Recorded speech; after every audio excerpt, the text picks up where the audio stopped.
할렐루야. 오늘도 진리의 말씀과 그리스도의 사랑으로 충만해지시길 축복합니다. 에스겔 16장 53절부터 63절까지의 본문으로 하나님의 말씀을 전하겠습니다. 58절, 59절만 읽겠습니다. 내 음란과 내 가증한 일을 내가 담당하였느니라. 나 여호와의 말이니라. 나 주 여호와가 이같이 말하노라. 내가 맹세를 멸시하여 언약을 배반하였은즉 내가 내 행한 대로 네게 행하리라. 아멘. 에스겔 16장을 전체적으로 보면 1절부터 14절까지는 받은 복, 15절부터 34절까지는 언약 파기, 배신, 35절부터 43절까지는 심판, 44절부터 52절까지는 심판의 이유가 나오고, 오늘 본문은 회복의 메시지인데 그 회복은 수치스러운 회복이라고 할 수 있습니다.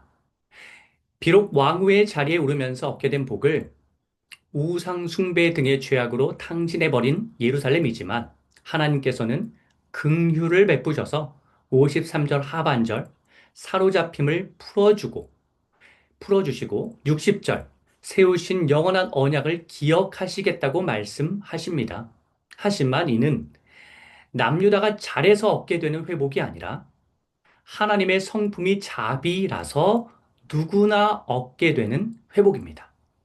만일 남유다의 신앙이 올바로 형성되어서 얻게 된 회복이었다면 이렇게 표현되어야 합니다. 북이스라엘의, 북이스라엘과 소돔의 죄악과는 다르게 하나님 앞에서 겸손하고 순전한 남유다에게 회복이 임하리라. 하지만 53절의 뉘앙스를 보면 공동 번역에 잘 나타났는데 소돔과 사마리아도 전처럼 잘 살게 해줄 텐데 남유다 너도 거기에 끼어서 전처럼 잘 살게 되리라 라고 나옵니다. 남유다가 뭔가 잘해서 얻게 되는 회복이 아니라 그냥 하나님이 자비로우시기 때문에 온화한 성품을 지니시기 때문에 누구에게나 제공되는 회복일 것입니다. 55절에도 소돔, 사마리아와 함께 남유다의 회복이 나오는데 이는 남유다가 신앙적으로 온전해졌기 때문이 아니라 하나님의 성품 때문인 것입니다. 게다가 하나님께서는 남유다의 회복을 약속하시지만 그렇다고 해서 남유다가 지은 죄에 대한 책임이 면제되지는 않습니다. 58절, 59절이 그 내용입니다.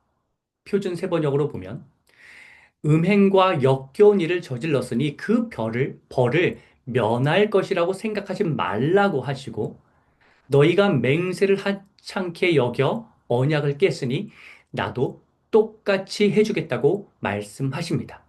그들의 잘못에 상응하는 대가는 치러야 하는 것입니다. 하나님이 왜 그렇게 말씀하시는지가 54절, 56절, 57절에 나옵니다. 54절에 보면 소돔과 북이스라엘은 남유다의 만행을 보면서 우리는 이 정도면 큰 죄를 저지른 게 아니구나 라고 안심하게 만드는 위로의 기능을 남유다가 수행하게 됩니다. 하나님의 사람이 온전한 모습을 보여서 타락한 세상 사람들이 그 하나님의 사람의 모습을 보면서 부끄러워져야 하는데 도리어 위로를 얻는다니. 이 얼마나 잘못된 모습, 수치스러운 광경, 극악무도한 잘못입니까?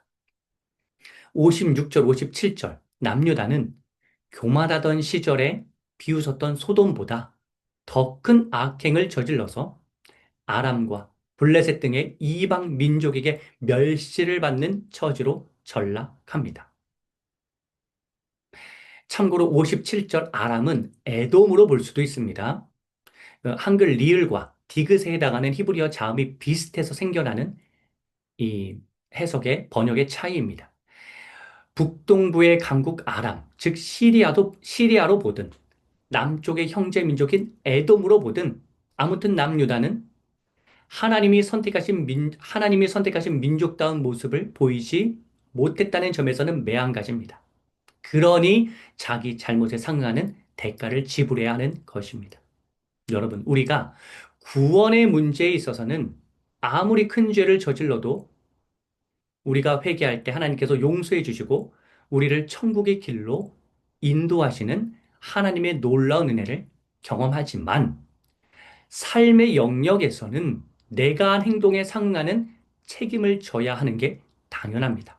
노력한 만큼의 보상이 주어지고 나태한 만큼의 책임을 감당해야 합니다. 만회하기 위해서 고생을 해야 합니다. 61절부터 63절에 보면 내용상으로는 좋아 보입니다.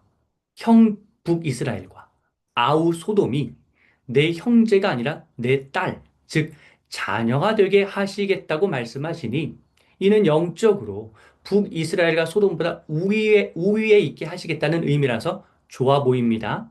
하지만 그렇게 하는 이유가 무엇인가요? 내가 자격도 없는데, 남유다 내가 자격도 없는데, 그렇게 영적으로 우위에 있게 되었다는 사실을 깨닫게 하시기 위함입니다. 자격이 없음을 깨닫게 하시기 위함입니다. 남유다가 하나님의 선택을 받은 선민, 거룩한 하나님의 백성인 성민이라고 내세울 만한 자격이 전혀 없다는 의미이고, 이를 깨닫게 하시기 위하여서 우위에 두신다는 겁니다. 형식적 선민인 셈입니다.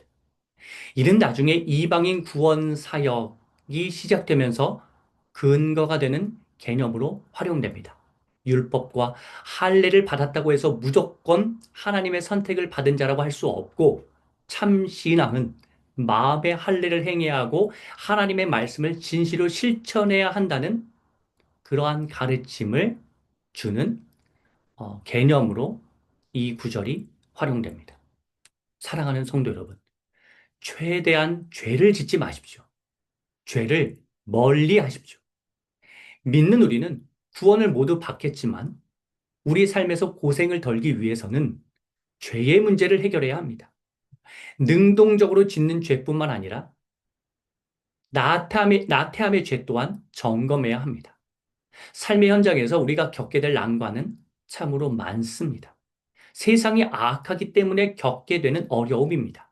그런데 나의 죄로 인해서 발생하는 문제를 줄여야지만 어쩔 수 없이 겪는 타락한 세상에서의 고충에 그나마 잘 대응할 수 있게 되는데, 만일 내가 잘못해서 발생하는 문제 해결하느라고 에너지를 다 써버리면 제대로 어쩔 수 없이 겪게 되는 그 어려움을 대응하기가 쉽지 않습니다.